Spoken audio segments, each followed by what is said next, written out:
زلندا څراغ دنیا ډکه له غباره بېلتا به پاتې په پیچو مو یم بېباره زبا د امسا یم ته هره سره لاره مال دعا پرې نږدې چې ورک به شم پلاره مال دعا پرې نږدې چې ورک به شم پلاره هغه هدایات چې اسلام و مور پلار ته کوي هغه هدایات داسې دي چې تر دغه ستړیاو کم دي چې کم یې پلار ګالي پلار چې وزوی ته 20 کاله ډوډۍ ورکوي تر دغه 20 کالو ډوډۍ ورکولو هغه ستړیاوې کمې دي یا چې 20 کاله جامې ورکوي او یا دا چې دوا ورکوي یا دا چې د نورو ستونزو د مخنیوي لپاره څومره ستړیاوې ګالي هغه هدایات هغه د هغو ستړیاوې تر دې کمې دي هغه هدایت اول هدایت د اسلام دا دی چې کله د یو چا بچی پیدا سي یو داسې مبارک نوم دې ورباندې کښېږدي چې د هغه نامه څخه د هغه کس عقیده او د هغه کس دیانت معلوم سي دا د اسلام د خوا څخه د نوم ایښودلو لپاره لوی قانون دی داسې نوم ورباندې کښېږده چې کله ستا نوم یو څوک واوري ستا د بچي نوم څوک واوري خلک به دا فکر کوي چې دا مسلمان د مسلمان نوم د ده د نامه څخه د ده عقیده هم معلومیږي او پیغمبر صلی الله علیه وسلم چې کوم هدایات کړي دي چې تاسو کوشش وکړئ پر خپلو اولادو باندې نیک نوم کښېږدئ پیغمبر صلی الله علیه وسلم د عبدالله نوم یاد کړی دی د عبدالرحمن نوم یاد کړی دی او خپله د محمد نوم ایښودل پر اولاد باندې دا هم فضیلت والا کار پیغمبر صلی الله علیه وسلم فرمای وای که چیرې د چا نوم محمد وي هغه ته تاسو ښکنځل مه کوئ هغه تاسو وهئ مه او کله چې د یو چا نوم محمد وي هغه ته په مجلس کې ځای ورکړي ځکه د پیغمبر صلی الله علیه وسلم د نامه سره مشابهت و ورته والی لري اول هدایت د اسلام دا دی چې صحیح نوم ورباندې کښېږده پیغمبر علیه السلام چې کوم نوم درته ښودلی دی د محمد نوم ایښودل د دې فضایل بیان سوي دي د عبدالله د نامه او د عبدالرحمن د نامه یا دا که نه هر هغه نوم چې په هغه نامه کې د مسلمان عقیده د ورایه څخه معلومیږي داسې نوم ورباندې کښېږده احمد نوم ورباندې کښېږده عبدالغفار نوم ورباندې کښېږده عبدالرحیم نوم ورباندې کښېږده عبدالستار نوم ورباندې کښېږده داسې نوم چې د پیغمبر صلی الله علیه وسلم د نامه یو بی پکښې وي یا د الله نوم وي د الله د نامه سره عبد بنده یاد سوی داسې یو نوم ورباندې کښېږده نو د اول حق یا د اول هدایت چې د اسلام د لورې څخه تا ته سوی دي دا به عملي او کفار چې څنګه نومان ایږدي د کفارو د نومونو په شکل به نوم نه ایږدي کفار کوشش کوي چې د مسلمانانو نومونه د مسلمانانو د منځو څخه یوسي یو عقیده ده یو مفکوره ده چې د هغو مقصد او د هغو هدف د کفارو سره یو دی خو دلته یې په یو ښایسته پوښ کې و خلکو ته راوستلي هغه عقیده دا ده چې یو څوک د مسلمانانو په منځو کې آواز پورته کوي وایي راسه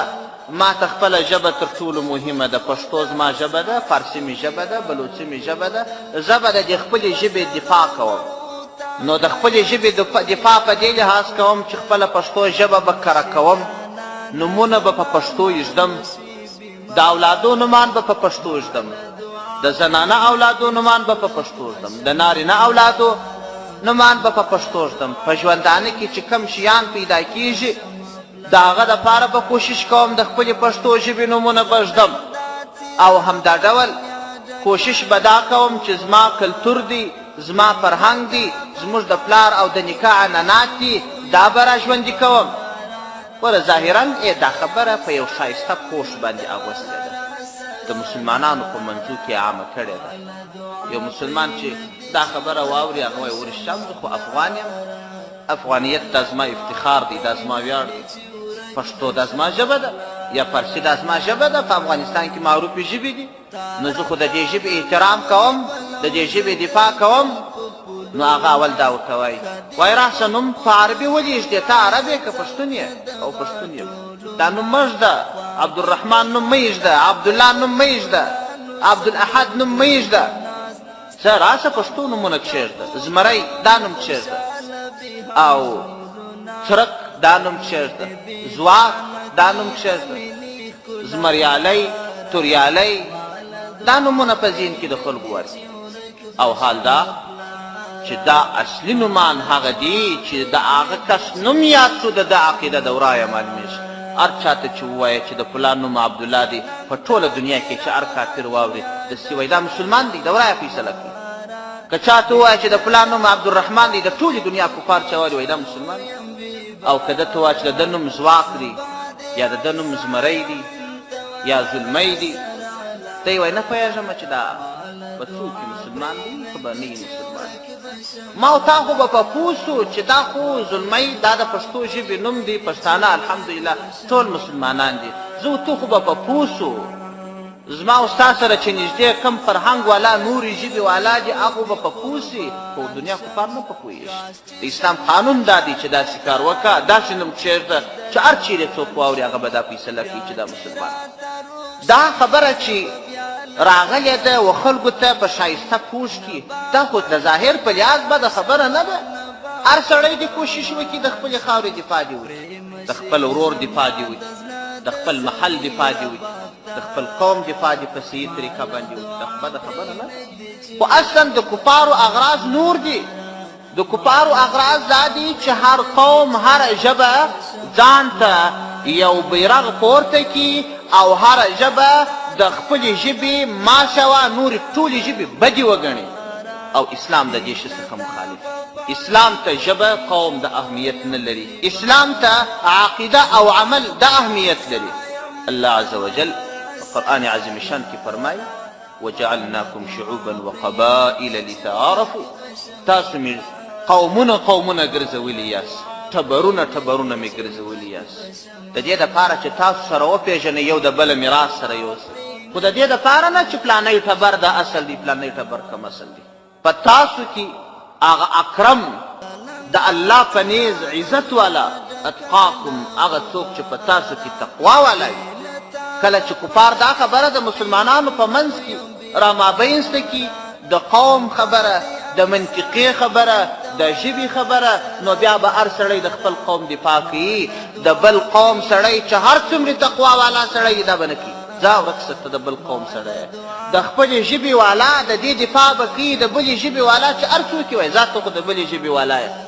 که زمانه یې په کار، هغه څوک زما په کار دي، زه د هغه چا دفاع کوم، هغه چا ته کومک رسوم چې هغه زما د ژبې والا وي، هغه چا ته فایده رسوم چې هغه زما د منطقې والا وي. اسلام بیا داسې هدایت کوي، وایي ته د خپلې ژبې دفاع وکړه، دا خپله پښتو ژبه ښه راژوندۍ کړه، ښه قانون و قاعدې ورته کښېږده، ګرامر ورته کښېږده. خو داسې نه چې ستا په ژبه کې یو بدعمله سړی دا تا ته تر هغه چا خوښ وي چې هغه د بلې ژبې وي خو نیک عمله وي. هر څوک چې نیک عمله وي، تقوا والا وي، هغه ستا تر ورور هم بهتر دی چې هغه بېدینه وي. د هرې ژبې والا چې وي، د هرې منطقې چې وي، د هر قوم چې وي، تقوا والا وي، فضیلت والا وي او دیانت والا وي، هغه راخپل کړه. د ژبې په وجه یې مه غورځوه، د قوم په وجه یې مه غورځوه، د منطقې په وجه یې مه غورځوه. کفارو چې دا کار کړی دی، چې دا د قوم پرستی، د ژب پرستی، د منطقه پرستی اور یې د مسلمانانو په منځ کې غورځولی دي د نشنلیزم په نوم باندې. د دې هدف دا نه دی چې دا په ښه نیت دا شی دلته رواجوي، د دې نیت بد دی چې مسلمانان ټوټه سي، د پر منطقو سره وویشل سي، پر قومو سره وویشل سي، پر ژبو سره وویشل سي. د خپلې ژبې دفاع په پوره ډول باندې وکړه، اما لیکن په هغه مورد کې مه کوه چې د اسلام سره په ټکر کې راځي. نومګر سره پښتو مزده کړه اولاد راسه اسلامي او شرعي نوم ورباندې کښېږده. کله چې ستا د بچي نوم تا شرعي او اسلامي ورباندې کښېښودی، بیا به نو ستا هغه غوښتنه د ده څخه پرایي چې بچی ما ماشوم رالوی کې درخته څه پر ما سیب وکړه، درخته څه میوه وکړه، ما د لوږې راوګرځوه، درخته څه نورې فایدې دي ما ته ورسوه. بیا به دا شی وي. او که دا شی نه وي، ته د کفارو پر خبره ولاړ سې. کفار څنګه کوي؟ کفارو خو په ټولو خلکو ته معلومه ده چې د سپین ږیرو لپاره د سپین سرو لپاره جلا یو ځای جوړ کړی دي هلته یې ساتي اولادونه چې ځوانان سي بیا د پلار سره کار نه لري د مور سره کار نه لري پلار یې تر خپله وسه کار کوي کله چې د کاره ولوېدي بس دولت هلته یو ځای ورته جوړ کړی دي خادمان ورته ولاړ دي لکه د حیوانانو ګاش دا رقم ګزاره نو اسلام خو تا یو عزت والا جوړي چې کله ته څومره سپین ږیری کېږې هغومره د عزت په کور کې ډېرېږي تاسو وګورئ زموږ ستاسو په کورو کې چې د یو سړي سن سال څومره ډېرېږي چې څومره ضعیفه کېږي دا خپل اولادونه پر مهربانۍ ورېرونه پر مهربانۍ خوریان پر مهربانۍ حتی چې په یو کلي کې یو سړی ډېر سپین ږیری دا ګرد کلي والا پر مهربانۍ د یو ځوان پروا نه لري د یو پاخه سن پروا نه لري ګرد کلي سره وایي د پلانکي په کور کې سپین ږیری پلانکی کاکا راځئ د اختر مبارکۍ ته ورسو پوښتنې ته ورسو حتی د ماشومانو په فکرو کې لا دا سته چې سپین ږیری را روان دي لار ورېله کوي ځوانان یې ورېله کوي نور سپین ږیری یې ورېله کوي نو اسلام خو دا غوښتنه کوي کفار چې په تا کې دا د نشنلیزم مفکوره عاموي خو بیا هغسې غوښتنه کوي چې تا باره به د حیوانانو ګاش ته اصلي لکه حیوان غوندې داسې به اوسېږي نو اول کار دا وکړه پر خپل بچي اسلامي نوم کښېږده مال دعا پرې نږدې چې ورک بشم پلاره مال دعا پرې نږدې چې ورک بشم پلاره